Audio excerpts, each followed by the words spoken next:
보도록 하겠습니다. 한번 말씀 다시 한번 민수기 11장 4절 말씀 함께 보시겠습니다. 같이 읽을까요? 시작. 이스라엘 가운데 섞여 살던 사람들이 다른 음식을 요구하기 시작했습니다. 그러자 이스라엘 자손이 다시 울면서 말했습니다. 누가 우리에게 고기를 먹게 해줄 수 있을까? 그래서 민수기를 계속해서 우리가 말씀 나누고 있습니다. 1장부터 10장까지는 뭐라고 말씀드렸죠? 이스라엘 백성이 광야를 지나가기 전에 준비하는 단계라고 말씀을 드렸습니다. 오늘 이제 본문이 시작되는 11장부터 드디어 본격적으로 이스라엘 백성이 광야를 행진하기 시작합니다. 이제 10장 후반부에 떠나는 행진을 시작하는 모습이 나오는데요. 어떻게 생각하세요? 하나님의 구원을 받고 또 하나님의 놀라우신 기적을 체험하고 그리고 광야를 행진하기 시작한 이 이스라엘 백성들, 빛나는 그런 미래가 기다리고 있을까요?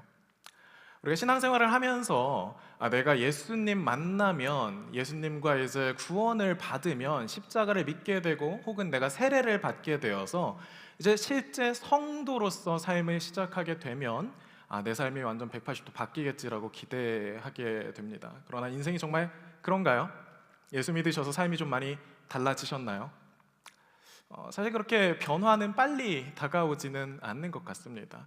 그렇죠? 제가 이제 결혼식 하고 나면은 삶이 막 변할 줄 알았어요. 뭔가 이렇게 새로운 유부남으로서의 삶이 시작되면서 아침에 일어나면은 아내 얼굴이 더 아름답게 보여요. 네, 그리고 식사도 더 맛있고요. 근데 그게 뭐 딱히 안 해봐도 동의하는 얘기긴 한데 그게 막 그렇게 크게 드라마틱하게 변하진 않더라고요. 그냥 똑같아요. 그냥 결혼하기 전에 연애했을 때와 똑같이 좀 이제 서로 감정도 상할 때도 있고 서로 또 말싸움, 말다툼을 뭐 자주 하진 않지만 저희는, 왜냐면 제가 항상 이겨먹는 편이라고 아내한테 항상 미안한데 아내가 항상 져줘요. 그래서 저희가 자주 싸우진 않지만 그래도 여전히 또 화내고 있는 제 모습을 또 보고 있고 또 아내가 또 서운해하는 모습들도 여전히 결혼한 다음에 있더라고요. 결혼한 다음에 뭔가 이제 우리의 결혼 연애 스토리가 끝이 나고 결말을 맺었어 라는 게 딱 되면서 아름다운 부부의 모습으로 재탄생할 줄 알았는데 그게 아니더라라는 이야기입니다. 신자의 삶도 마찬가지예요. 우리가 구원을 받죠. 세례를 받을 수 있어요. 입교를 할 수 있습니다. 근데 그때부터 시작입니다. 그러니까 우리가 어떻게 하면 구원을 받을 수 있을까를 고민하면서 걸어가는 삶이 신자의 삶이 아니라 우리는 구원의 확신을 가지고 예수 그리스도를 우리의 주로 고백하고 그 다음부터 이제 시작을 하게 되는 거예요. 이스라엘 백성들도 분명히 홍해의 기적을 맛봤습니다. 그리고 여기에서 보면은 만나를 이미 하나님께서 주신 것 같아요. 하나님께서 직접 이스라엘 백성들에게 말씀하시고 요 10장에 보면은 구름 기둥과 불 기둥으로 이스라엘 백성들을 보호하시고 역사하시는 것들을 이스라엘 백성이 직접적으로 이제 경험을 합니다. 그런데 이 행진을 시작한 이스라엘 백성들은요 굉장한 문제에 봉착하게 됩니다. 오늘 말씀을 보니까 이스라엘 백성들이 하나님께 원망하기 시작했더라라고 이야기를 해요. 행진을 시작한 지 얼마나 됐다고, 얼마나 지금 하나님께서 구원하신 지 얼마나 지났다고, 그 감격을 맛본 지 얼마 되지 않아서 지금 이스라엘 백성들이 하나님을 원망하고 있더라라는 겁니다. 여러분, 사람이 사는데 많은 게 필요할까요? 어떤 게 필요하죠? 사람이 사는데 우리 초등학교 때 배우는 것 같은데 사람이 생존하기 위해서 반드시 필요한 거 세 가지가 있는데 의, 식, 그리고 주입니다. 그렇죠? 초등학교 때 공부를 열심히 하신 것 같아요. 이 세 가지만 충족되면 사람은 살 수 있다는 이야기예요. 그런데 하나님께서 이스라엘 백성들에게 이 세 가지를 보장하십니다.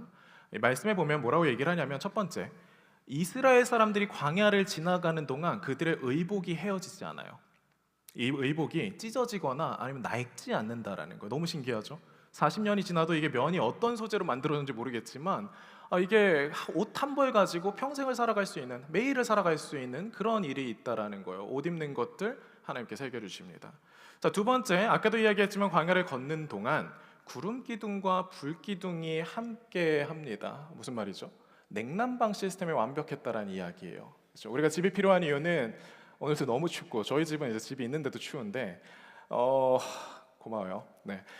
굉장히 추운데 너무 좋지 않을까요? 그렇죠? 광야를 지나는데 하늘에 쫙 은하수가 펼쳐지는 게 그냥 우리 집 지붕이고 바닥에서 이제 모래사장에서 누워서 자는 게 이제 침대고 우리가 집이 필요 없겠죠. 그러면 불기둥과 구름기둥으로 하나님께서 보호해 주시면서 정말 어디서든 자고 어디서든 생활할 수 있게 주거를 해결을 해 주십니다.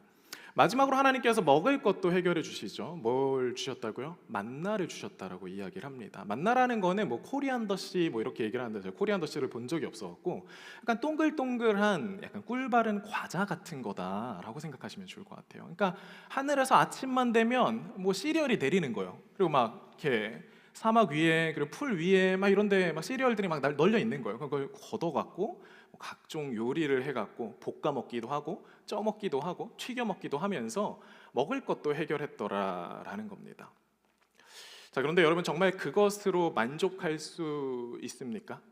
우리에게 이렇게 최소한의 의식주가 해결된다고 해서 우리 사람이라는 존재가 만족할 수 있는 존재냐라는 거예요. 당시 이스라엘 가운데 섞여 살았던 무리가 있었대요. 정확히 어떤 무리인지에 대해서는 알 수는 없지만 아마 이집트에서 나올 때 같이 이스라엘 백성들을 따라 나왔던 이집트 사람들도 있었을 거고, 광야에서 이스라엘 백성들이 홍해를 지나고 행진하는 가운데 중간중간 이제 합류한 다른 민족들이 있었을 겁니다. 이들이 와서요 이스라엘 백성들과 함께 거합니다. 그러나 이들은 이스라엘 백성의 정체성을 갖고 있지 않아요. 그래서 이 사람들이 뭐라고 얘기를 하냐면, 야, 우리 그래도 이집트에 있었을 때는 이런 맛있는 것들이 있었는데 그런데 우리가 맨날 이렇게 만나만 먹고 살 수 있겠냐라는 이야기를 하기 시작을 합니다. 그렇죠. 이제 음식점에 가면 꼭 이런 친구가 있어요. 뭐 맛있게 먹고 있으면은 야, 순대국밥집 더 잘하는 집 있는데라고 이야기를 하는 친구들이 있습니다. 아, 내가 지난달에 막 이렇게 쌀국수 먹고 있으면 지난달에 베트남에 갔다 왔는데 거기는 이 쌀국수가 이거랑 너무 다르더라라는 그런 이야기를 하는 친구들도 있어요. 문제는 그런 친구들이 있을 수 있어요. 근데 이스라엘 백성들이 거기에 이제 흔들리기 시작하더라라는 겁니다. 잘 살고 있는 사람들을 자극하는 사람들이 있습니다. 그렇죠? 인플루언서들이 사실 주로 그런 역할을 하죠. 나는 그냥 괜찮아요. 괜찮아 보이는데 뭔가 인스타그램이나 뭐 유튜브에서 이렇게 인플루언서들을 보면은 내 삶이 조금 불행해집니다. 제가 작년쯤에 이제 사진을 찍고 있었어요. 사진 찍는 걸 되게 좋아하거든요. 그래서 조금 무리를 해서 여기에서 중고로 이렇게 지금 이제 저 EM차를 쓰고 있는 카메라랑 같은 카메라를 사서 사진을 찍고 다니기 시작을 했어요. 너무 좋은 거예요. 제가 태어나서 이제 그렇게 비싼 카메라를 써본 적은 없었거든요.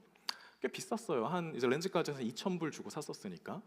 근데 그렇게 찍고 3달, 4달 막 열심히 잘 찍고 다녔는데 그날 다음부터 이제 유튜브가 문제예요. 유튜브에 이제 알고리즘에 장비들이 막 올라오기 시작을 하는 거예요. 새로운 카메라가 이제 출시될 거다, 뭐 이런 거가 나오기 시작을 하면서 더 좋은 카메라, 이 카메라로 뭘 할 수 있냐? 뭐 AI가 있고 막 자동으로 뭐가 되고 훨씬 더 편안하고 막 이런 얘기들을 하는 겁니다.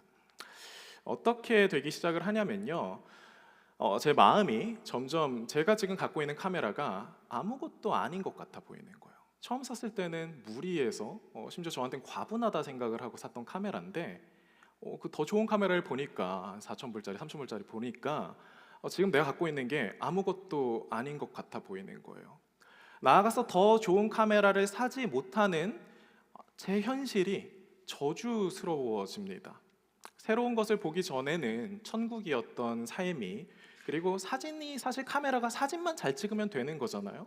그런데 다른 것들을 보기 시작하니까 불만스러워지고 고통이 되어버린다라는 거죠. 지옥이 되어버리는 거예요. 여러분도 이런 경험 있지 않으십니까? 그렇죠?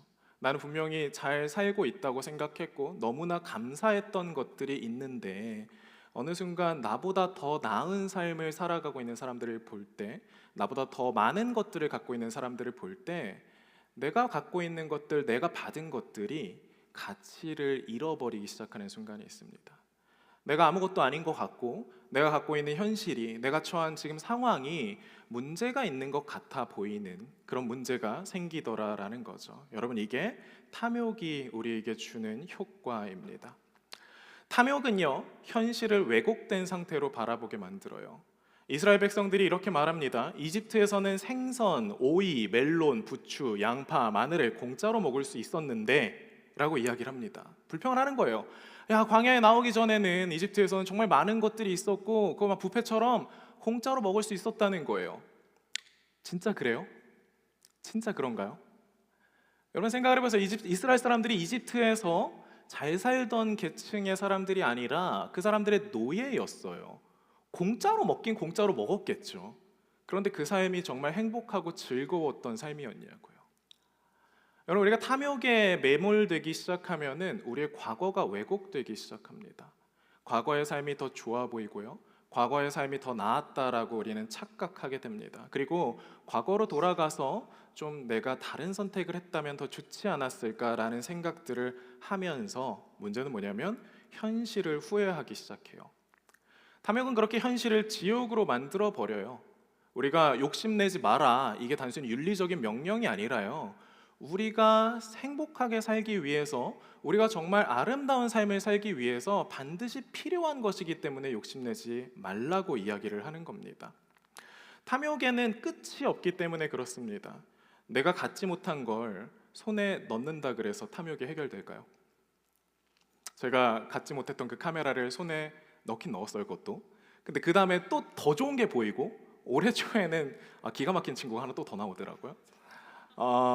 정신이 나갈 것 같은 거예요. 이게 가다 보니까 그냥 단순히 1,000만 원 선에서 끝날 것 같지는 않아요. 그래서 이제 과감하게 작년 중순 때 이제 다 팔고 정리를 했는데, 아무튼 우리가 더 나은 것들을 갖게 된다 그래서 여러분 탐욕이 끝이 납니까?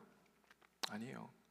너무나 바라고 내가 원했던 것들을 손에 넣게 됐을 때 그게 하찮은 게 되는 경험을 여러분들은 사실 보스턴에 와서도 경험하고 있으실 거라 생각을 합니다. 그렇죠? 얼마나 바래왔던 사실 학교 입학이에요, 그렇죠? 얼마나 바래왔던 대학 생활입니까? 근데 이제 한 6학년쯤, 이제 6학년이라 하면 너무 저격이니까 미안해요. 이제 졸업할 때쯤 된 친구가 이제 신입생이 딱 와갖고 소개시켜주니까 뭐라 그러냐면 도망쳐라고 얘기를 하더라고요. 되게 놀랐어요. 근데 당연한 거라는 거예요, 여러분. 내가 처음 왔을 땐 너무 감사하고 내가 너무 원하던 것들을 얻어냈을 때 그런 것들이 여러분 내 마음을 계속 바라보게 되고 내 탐욕을 바라보게 되고 내 욕심을 바라보게 되면은 당연한 것들이 되더라라는 거죠. 왜냐하면 탐욕은 불과 같아서 이 불이 모든 걸 집어삼키기 전에는 꺼지지 않기 때문에 그렇습니다. 내 마음속에 있는 탐욕을 만족시키고 안정시키고자 삶을 살아가면은 여러분 그 삶은 반드시 노예와 같은 삶이 될 수밖에 없고요. 그 삶은 반드시 불행한 삶이 될 수밖에 없습니다. 이 집어삼켜진 삶 앞에서 백성들은요 아이처럼 울기 시작을 해요. 갖고 싶지만 가질 수 있는 능력이 이제는 없다라는 것들을 깨달을 때 사람은 웁니다.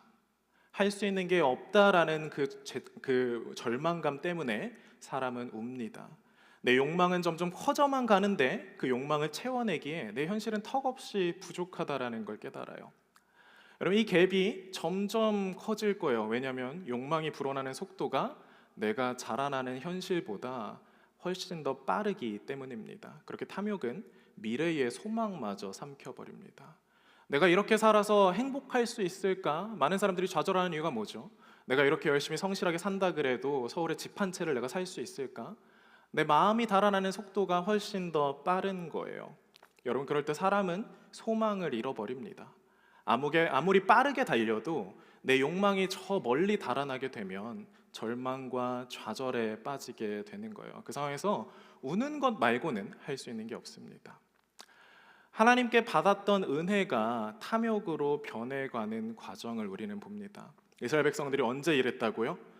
행진을 시작하자마자 자신들의 탐욕의 문제에 부딪히게 되었다고요.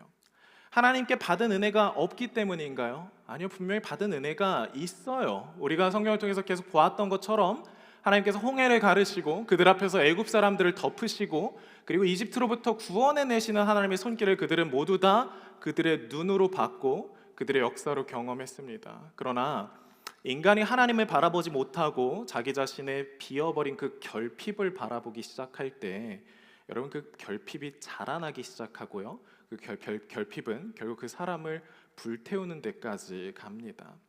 이방인들은 당연히 만나에 만족하지 못할 수도 있어요. 다른 이야기를 하고 다른 것을 욕망할 수 있습니다. 그런데 문제는 그들에게 지금 가나안 땅에서 새로운 하나님의 나라를 보여주어야 할 하나님의 백성들마저도 여전히 그 탐욕에 함께 빠져서 그 자리에 주저앉아 울고 있더라라는 겁니다. 여러분, 그런 이스라엘 보면서 하나님은 어떤 마음이셨을까요? 성경에 보니까 하나님께서 굉장히 진노하셨대요. 하나님께서 어떻게 그들을 싹 쓸어버리셨을까요? 그 다음에 재밌는 이야기가 있는데 보다 보니까 이 모세도 화가 나요. 이 이스라엘 백성들의 그 아이와 같은 모습 때문에 분노를 합니다. 얘네 왜 이렇게 애 같지? 그래서 만나 있고 우리가 지금 가야 될 곳이 하나님의 나라고 가나안 땅까지 가는 게 목표인데 뭘 자꾸 여기서 다른 걸 먹고 싶다라고 징징대고 그러면서 자꾸 마치 하나님께서 이스라엘 백성들을 구원해 낸 게 문제인 것처럼 하나님이 잘못했다라고 여기에서 지적하고 비난하고 있지. 답답해요. 근데 하나님께서 뭐라고 말씀하시냐면 내가 그들을 먹이겠다고 말씀을 하십니다. 놀랍죠? 이스라엘 백성들이 울고 하나님한테 징징대기 시작하니까 하나님께서 내가 그들을 먹이겠다라고 말씀을 하시는 거예요. 모세가 반문합니다. 아니 하나님, 지금 저희 걷는 사람이 60만 명입니다. 60만 명이라는 건 뭐냐면 그 당시에 전투에 나갈 수 있는 사람들만 계산해도 60만이라는 이야기인 거예요. 그러면 이들의 어린아이나 아니면 노인들 아니면 여자들까지 다 합쳤을 때는 그 숫자가 200만, 300만, 많게는 500만 명까지도 우리가 추산할 수 있게 된다는 거예요. 그 사람들을 이 광야에서 어떻게 먹이냐라는 겁니다. 말이 500만 명이지 정말 많은 숫자의 사람들이 매일매일 먹어야 합니다. 근데 하나님께서 뭐라고 하시죠? 그들이 먹을 거야. 근데 하루만 먹는 게 아니라 이틀만 먹는 것도 아니고 5일 아니고 한 달 내내 먹을 거야. 그리고 그들이 정말 이제 여기 보면은 역겨워질 때까지 고기가 막 코로 막 삐져나온대요. 그러니까 배가 터지고 정말 고기 냄새만 맡아도 싫을 때까지 내가 먹일 거야 라고 말씀을 하십니다. 그리고 하나님께서 정말로 먹이시죠. 11장 18절 말씀 우리 함께 보시겠습니다. 띄워주실 수 있나요? 같이 읽을까요? 시작. 백성들에게는 이렇게 말하여라. 내일을 위해 몸을 거룩하게 하라. 너희가 여호와의 귀에 대고 울면서 누가 우리에게 고기를 먹게 해줄 수 있을까? 이집트에서 살던 것이 훨씬 나았구나 라고 했으므로 라고 이야기를 합니다. 결국 이스라엘 백성들은 고기를 얻어내요. 하나님께서 실제로 메추라기를 30일 동안 먹이십니다. 놀라우신 하나님의 역사죠. 자, 그럼 여기서 우리가 배울 수 있는 레슨은 뭐죠? 우리가 원하는 게 있을 때 하나님께 울고 하나님께 부르짖으면 된다? 일까요? 하나님께서 주실 수 있다라는 거예요. 이 말씀은 하나님께서 그럴 능력이 없으신 분이 아니라는 거예요. 그런데요, 이 말씀을 쭉 읽다 보니까 어떤 내용이 나오냐면 이스라엘 백성들이 축복받는 게 아니라 저주 가운데 죽어가는 내용들이 나옵니다.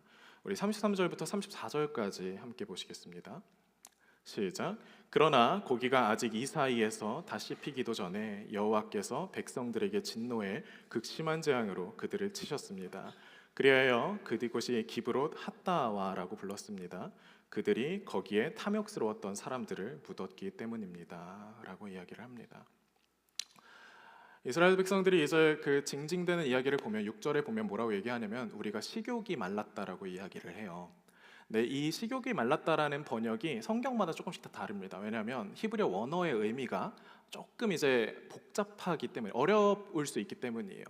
히브리어 원어는 뭐라고 이야기를 하냐면 존재가 말랐다라고 말을 합니다. 존재가 말랐다. 여기서 존재라고 쓰인 단어는 네페시라는 단어인데요. 되게 유명한 단어예요. 인간의 숨, 호흡 있는 인간의 생명을 의미하는 단어입니다. 인간의 전 존재를 의미하는 단어예요. 하나님께서 아담에게 코에다가 생기를 불어넣으시는데 그때 이제 아담이 생명이 되잖아요. 이때 하나님께서 코에 불어넣으신 게 네페시입니다. 그리고 이 네페시가 지금 이스라엘 백성들은 말라 비틀어져 가고 있다라고 이야기를 하는 거예요. 그리고 나서 이스라엘 백성들이 이야기할 때 뭐라고 말을 하냐면 우리에게 누가 고기를 주어 먹게 할까라고 이야기를 해요.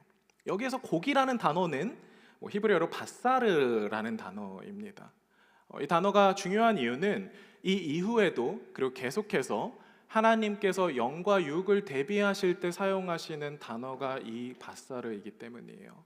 인간의 이 인간의 살아있는 생명 이런 모든 생물적인 것들, 물리적인 것들을 표현할 때 사용되는 단어가 바사르입니다.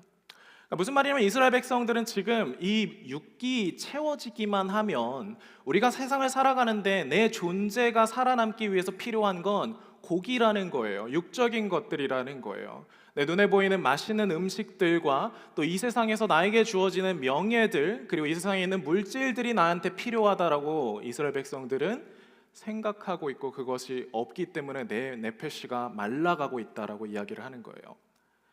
그런데 정말 하나님께서 그 이스라엘 백성들의 육을 채우십니다. 하나님께서 이스라엘 백성들이 그걸 요청하고 요구할 때 하나님께서 육을 채우시는데, 그런데 그 탐욕스러운 사람들에게 채워지는 육적인 것들은, 그들에게 주어지는 육적인 선물들은 그들을 구원하는 하나님의 은혜의 선물이 아니라 오히려 그들의 죄를 드러내고 그들을 죽게 되는 그런 트리거가 되게 된다라는 거죠. 이스라엘 백성들이 그 자리에서 하나님께서 보내주신 그 메추라기들을 가지고 서로 싸우기 시작을 하는 거예요. 여기 있는 걸 가지고 정말 고기가 생기니까 자기의 것으로 막 갖고 가기 위해서 끌어당기고 모아두고, 그리고 다른 사람들로부터 빼앗기 시작을 합니다. 여러분, 왜냐하면 아까 말씀드렸던 것처럼 탐욕이라는 건 불길 같아서 모든 것들을 태울 때까지 멈추지 않기 때문이에요. 하나님께서 충분히 메추라기를 주시고 충분히 고기를 먹이시고 육적인 것들을 공급하신다라고 하더라도 사람들 안에 탐욕이 있는 한, 여러분, 그것은 언제나 충분하지 않습니다. 여러분, 우리는 어떻습니까? 이 세상을 살아가면서 우리가 살아가는 데에 우리 정말 살 수 없을 정도로 힘들고 어렵습니까? 이 세상에 있는 것들, 이 세상을 살아가는 인류에게 주어진 것들이 정말 턱없이 부족해서 우리가 남의 것들을 빼앗고 남의 것들을 착취하고 있습니까? 아니에요. 산업혁명 이전에도 인류는 먹고 사는데 그렇게 큰 어려움이 없었습니다. 인간들은 그냥 농사 짓고 성실하게 하나님께서 주시는 것들, 농작물을 가지고 하나님께서 창조하신 그 피조 세계에서 아름답게 살았더라라는 거예요. 에덴 동산에 뭐 핸드폰, 스마트폰, 뭐 차 이런 거 없었어도 아담과 하와는 행복하게 살았더라라는 거예요. 지금은 산업혁명 때문에 더 생산량이 늘고 먹을 것에 아무런 문제가 없다면서요. 근데 왜 누군가는 굶고 있죠?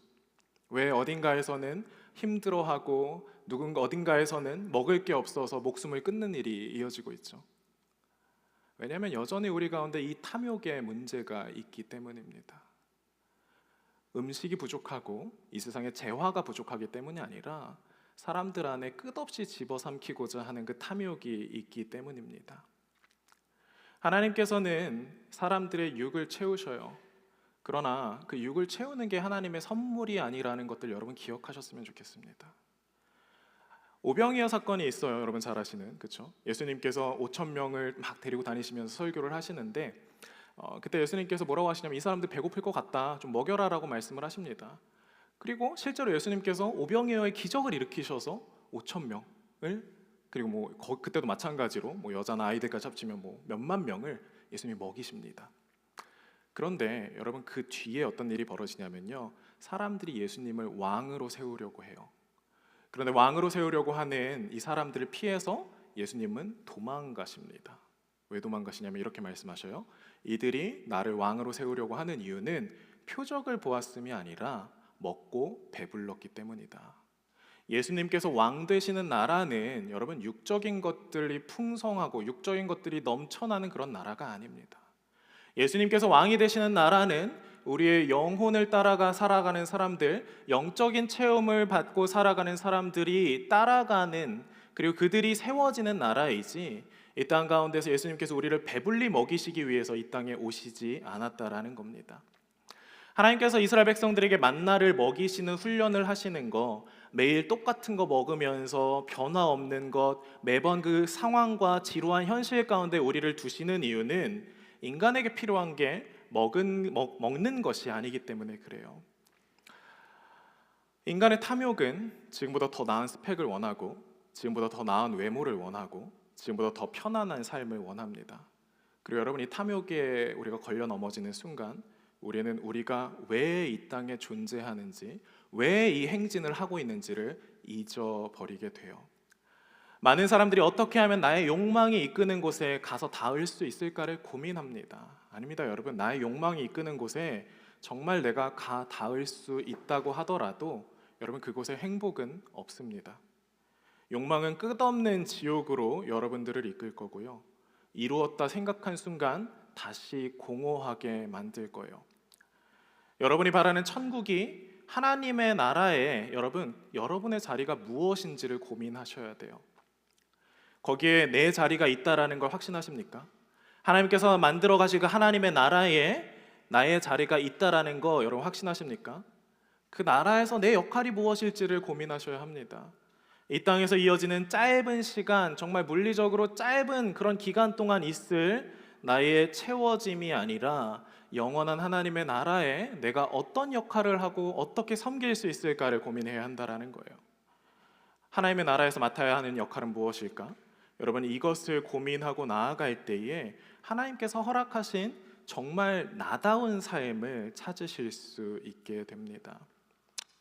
한편 오늘 11장에는요, 이 바사르가 이제 육을 뜻하는 단어라면 영적인 것들을 의미하는 단어도 등장합니다. 25절입니다. 여기 보면 뭐라고 얘기를 하냐면, 그러자 여호와께서 구름 속에서 내려오셔서 모세에게 말씀하시며 모세에게 있는 영을 70명의 장로들에게도 주셨습니다 라고 말을 합니다. 그리고 이 영이 바로 여러분들도 아마 잘 알고 계신 단어일 수도 있어요. 루아흐라는 단어입니다.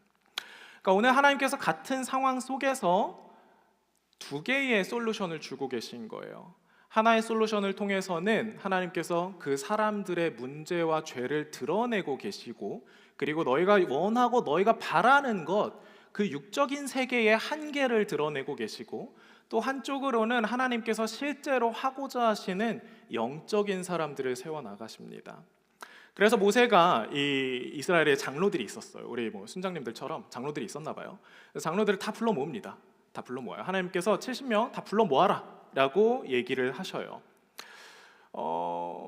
왜냐하면 지금 이스라엘에게 필요한 건 성숙한 어른이기 때문에 그래요.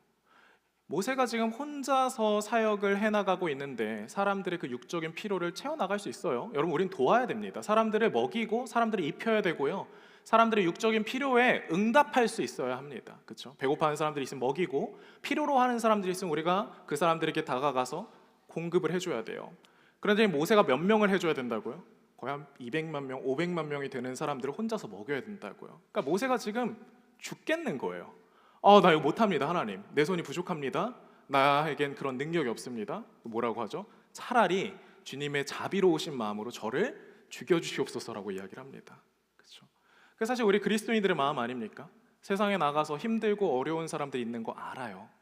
너무 마음 아픈 일들이 많이 일어나고 있는 것도 알아요. 근데 나 혼자의 이 미약한 힘으로는 그 사람들을 다 먹일 수 없잖아요. 그렇죠? 나 혼자 갖고 있는 미약한 것들 가지고는 사람들을 굶어 죽는 데에서 구원할 수도 없고, 이 세상에 썩어 있는 그런 질서와 법들로부터 이 세상을 고쳐낼 수 없다라는 것들 내가 알잖아요. 그러니까 우리는 그 자리에 앉아서 하나님, 저 이 세상에 사는데 세상이 너무 힘듭니다. 저 그냥 데려가 주세요라고 이야기하고 빨리 천국 가는 게 낫겠다 싶은 그런 생각들을 하는 거예요.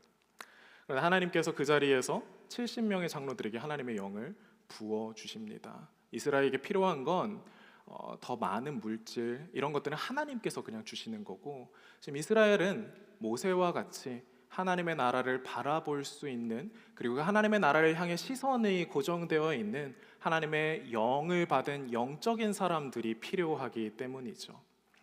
70명이 그 자리에서 모세처럼 예언하기 시작합니다. 그런데 놀라운 건요, 이 70명을 불렀는데 그 중에 2명은 또 말을 안 들었다는 거예요. 진짜 신기하죠? 이 당시에도 말을 안 듣는 사람들이 이렇게 있었다는 거예요. 애들이 아니에요. 다 큰 이제 장로면은 어른들이고 할아버지 할머니들인데 말을 안 들어요. 오라 그래도 집에 있겠답니다. 그리고 회막에 오지 않은 2명이 있었어요. 엘닷과 메닷이라는 사람이에요. 그런데 그 사람들에게도 하나님의 영이 임합니다. 그리고 그들이 그들의 집에서 예언하기 시작해요. 그 모습을 보고 여호수아가 모세에게 달려와서 이렇게 말합니다. 우리 11장 28절 함께 보시겠습니다. 시작. 모세의 보좌관으로서 어려서부터 그를 섬겨왔던 눈의 아들 여호수아가 말했습니다. 내 주 모세여, 저들을 멈추게 해주십시오. 여호수아는 지금 큰일 난 거예요. 쟤네 말도 안 듣는 애들인데 쟤네도 마찬가지로 똑같이 그런 영적인 힘을 받고 영적인 권위를 받고 예언을 하고 있으니까 이건 좀 아닌 것 같은 거예요. 국가의 질서가, 지금 자기들의 민족들의 질서가 막 흔들리게 될 것 같은 그런 느낌이 여호수아에게 들기 시작을 한 거죠. 그런데 모세가 이렇게 대답을 합니다. 함께 29절 읽겠습니다. 그러자 모세가 대답했습니다. 내가 나를 위해 시기하는 것이냐? 나는 여호와의 모든 백성들이 예언자가 되고 여호와께서 그 영을 그들에게 부어주시기를 바란다. 여러분, 영과 육의 차이가 여기에 있습니다. 육적인 것들을 욕망하는 사람들은 끊임없이 불타오르는 내 욕망 때문에 언제나 충분하지 않습니다. 그래서 남의 것을 빼앗아야 하고 내 것을 움켜쥐고 지켜야 하는 사람들입니다. 이 사람들은 재화가 제한되어 있다라고 생각을 해요. 끊임없이 다투고 경쟁합니다. 그러나 영적인 것을 욕망하는 사람들은요, 이 영이 나 말고도 다른 사람에게도 전해지기를 간절히 원해요. 이 영이 너무나 좋고 사모할 것이라는 걸 알고 있어요. 그래서 나만 갖고 있겠다가 아니라 이 영이 다른 사람들에게도 부어지고 심지어 내 원수에게도 부어져서 그들이 모두 나같이 되기를 바라는 마음을 갖게 된다라는 거예요. 여러분, 우리가 다른 사람들에게도 하나님의 뜻이 전해지기를 기도했으면 좋겠습니다. 우리가 이음셰플에서 순으로 사역하면서 또 공동체로 사역하시면서 약간 그런 것들이 또 보이는 게 있어요. 내 집단, 내 그룹, 내가 친한 사람들, 이 사람이 잘 됐으면 좋겠고, 그리고 내 그룹 바깥에 있는 다른 사람들은 좀 잘 안 됐으면 좋겠고. 여러분, 그거는 육의 마음입니다. 교회도 마찬가지예요. 우리 이음채플만 하나님의 공동체고, 우리 이음채플만 하나님의 불이 임해야 되고, 다른 교회들은 조금 잘 안 됐으면 좋겠다. 여러분, 그것도 육적인 마음입니다. 여러분, 여기에 있는 모두뿐만 아니라 지금 술자리에 있는 사람들이나, 여러분 어딘가에서 심지어 범죄를 저지르고 있는 사람들이나, 심지어 저기 이제 북한에 있는 김정은이라고 하더라도 여러분 어떻게 해야 돼요? 그들에게도 하나님의 영이 임하기를 우리는 기도해야 합니다. 왜냐하면 그들에게 하나님의 영이 임하는 순간 그들은 예수의 길을 따라서 걸어가게 될 것이기 때문에 그렇습니다. 리더가 영적인 것을 쫓지 않으면 여러분 사람들을 착취하게 되고요, 사람들을 섬기기보다 사람들에게 섬김 받기를 원하게 됩니다. 내가 가진 영적인 능력을 가지고 다른 사람들을 깎아내리고 가스라이팅하고 자신을 높이고 편을 가릅니다. 그러나 리더가 영적이면 사람이 세워집니다. 내가 아는 거, 내가 만난 하나님을 이 사람도 너무 알았으면 좋겠는 거예요. 내가 만난 그 예수의 십자가를 이 사람도 너무 깨달았으면 좋겠고, 그것이 예수님의 사랑을 맛봤으면 좋겠는 거예요. 그렇게 하나님의 나라는 이루어지고 하나님의 나라는 확장됩니다. 사랑하는 성도님, 이음에도 이런 리더들이 필요합니다. 영적인 리더는요, 시기하지 않고 질투하지 않습니다. 그래서 사랑할 수 있습니다. 규칙이 없다는 게 아니에요. 지금 이 모세가 불렀을 때 70명 중에 못지않은 2명은 어떤 또 벌을 받았겠죠, 아마. 그러나 그들에게 하나님께 영이 부어지는 것들을 모세는 기뻐합니다. 즐거워합니다. 감사해합니다. 바울이 로마 감옥에 갇혔을 때에 빌립보 교인들에게 쓴 편지에 이렇게 이야기를 합니다. 누구는 내가 감옥에 갇혔기 때문에 나를 괴롭히고자 경쟁심으로 예수를 전하는 사람이 있고, 그리고 누군가는 나를 위해서, 감옥에 갇힌 나를 위해서 예수를 전하는 사람들이 있다. 그러나 무엇이든지 전해지는 것이 예수 그리스도라면 그게 왜 나쁜 거냐? 그건 하나님을 찬양할 일이다라고 바울이 이야기를 합니다. 사랑하는 성도 여러분, 이런 관대함과 너그러움은요, 여러분들이 바라보는 영적인 것에서만 가능합니다. 영적인 사람들은 이 땅에 있는 헛된 거에 시선을 빼앗기지 않아요. 진짜 내가 바라봐야 할 정말 가치 있는 것들에 우리의 시선을 고정하고 나아가게 됩니다. 우리가 이 땅 가운데에서 헤매고 우리가 이 땅 가운데에서 참 힘들어하는 이유가 물론 여러 가지가 있겠지만, 여러분 그 이유가 탐욕 때문이라면 오늘 이 자리에서 그 탐욕을 내려놓으시기를 원합니다. 우리 그리스도인들 중에 제가 바라보는 건 뭐냐면, 나는 예수를 믿어요. 예수를 믿는다라고 이야기하고 나는 십자가가 진짜라고 난 믿는다라고 얘기를 합니다. 그 십자가에 못 박히신 예수가 진짜 하나님이고 이 세상의 원리라고 이야기를 합니다. 근데요, 내 마음속에는 자꾸 다른 것들을 원하게 되는 거예요. 더 좋은 카메라를 사고 싶고, 더 좋은 이제 러닝화를 사고 싶고, 더 좋은 기록과 내 남편이 정말 잘생겼으면 좋겠고, 내 아내가 정말 예뻤으면 좋겠고, 능력 있었으면 좋겠고. 여러분들, 그런 것들을 우리가 바라기 시작하는 순간, 이방인들처럼 그런 것들 때문에 하나님께 불평하기 시작하는 순간, 하나님의 나라는 하나님의 나라로 설 수 없습니다. 주님께서 오셔서 생명의 떡이 되어셨다라는 것은 빼앗는 것보다 베푸는 게, 막아두는 것보다 흘려보내는 게 육보다 영이 삶의 본질임을 자신의 몸을 바쳐서 우리에게 보여주신 거예요. 정리하겠습니다. 영과 육 둘 다 인간에게 필요합니다. 둘 중에 하나만 필요하다, 이런 얘기 아닙니다. 그런데 이 둘 다 채우시는 분, 주시는 분은 하나님이시라는 거예요. 그리고 이 둘 중에 우리가 먼저 선택해야 하는 것들이 있다라는 거예요. 마태복음에서 우리 주님은 제자들에게 이렇게 말씀하십니다. 먼저 그의 나라와 그의 의를 구하라라고 말씀하십니다. 그 다음 이어지는 말씀이 뭐죠? 그리하면 이 모든 것을 너희에게 더하시리라. 우리가 해야 될 건 먼저 그의 나라와 그의 의를 구하면요, 하나님께서 만나든 매출하기든 그건 하나님이 알아서 하시겠다라는 거예요. 이게 내가 인생이 있는데 하나님 나라 그러면 이만큼 먼저 드리고 그다음 세상을 위해서 이만큼 살아야겠다, 이게 아니에요. 여러분의 인생의 전부가 하나님의 의와 나라를 구하는 삶이 되면, 여러분 먹고 사는 걱정들, 입고 사는 걱정들, 또 내가 어디에 살아야 될지에 대한 걱정들, 이런 것들을 하나님께서 알아서 해결해 주시겠다라는 이야기죠.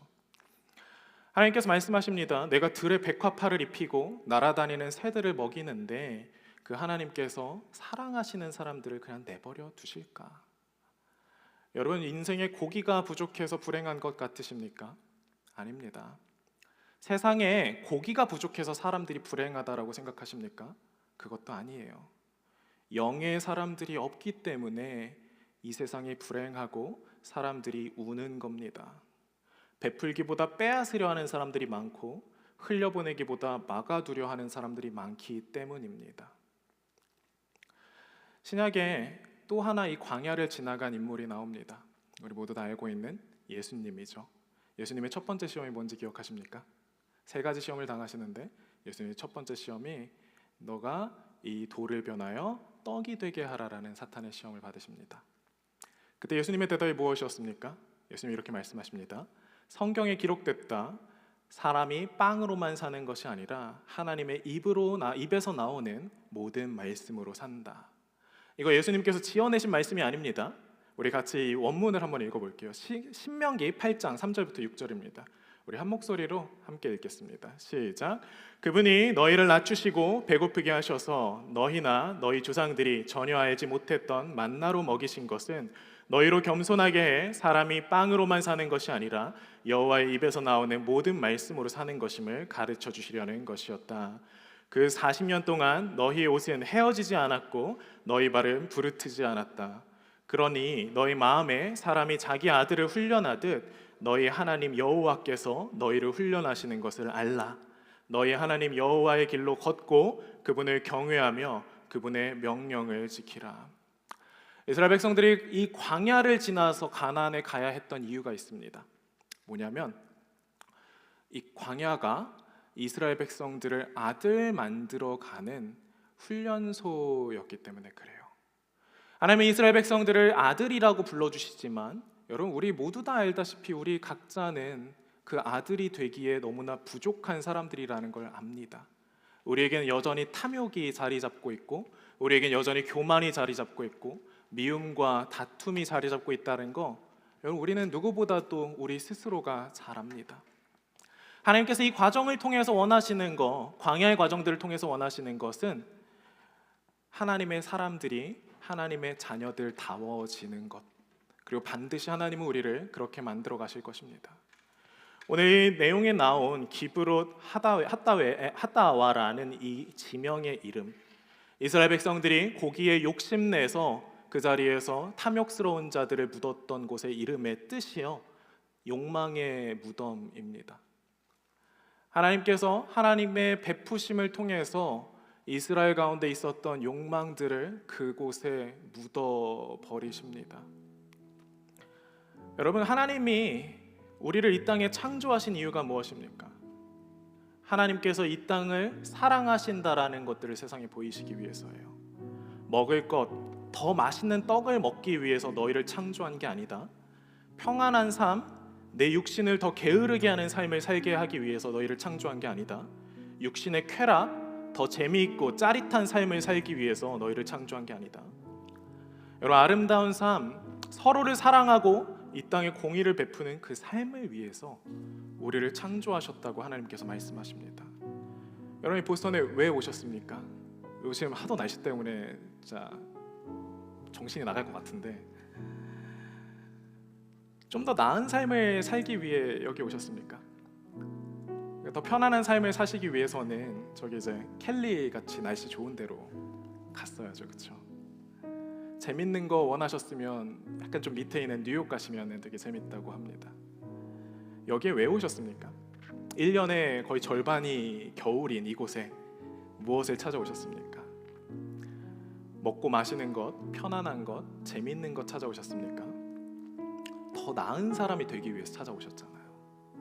내가 다른 것들 없어도 정말 영혼이 진동하는 그런 경험들, 내 마음이 동하는 경험들, 그리고 이 더 나은 삶을 쫓아 살아가고자 하는 그 수많은 사람들과 만나기 위해서 이곳에 오신 것 아닙니까?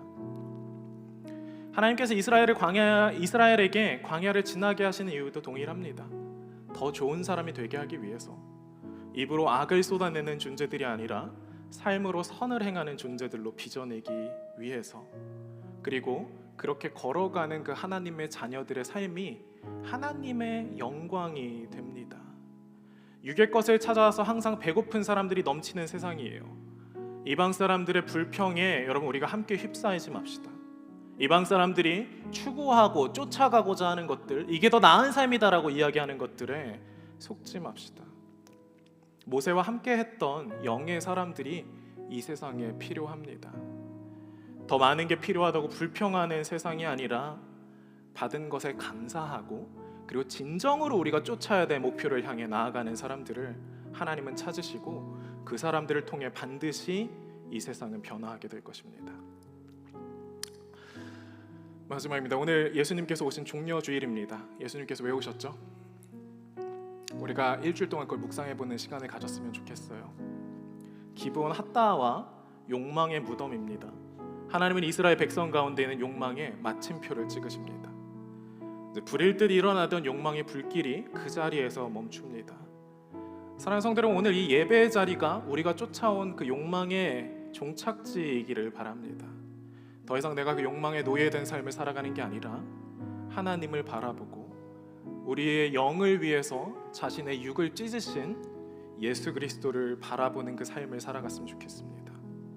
우리가 그렇게 주님 앞에, 그 십자가 앞에 우리의 탐욕을 내려놓고 우리의 욕망을 내려놓고 더 이상 이제 나의 결핍을 바라보지 않겠습니다. 이제 모든 것을 이루시고 모든 것을 이루실 하나님의 눈을 바라보고 내가 달려가겠습니다. 그렇게 우리가 우리 육신을 십자가에 못 박기를 바랍니다. 함께 일어나셔서 하나님 우리 함께 찬양하시겠습니다.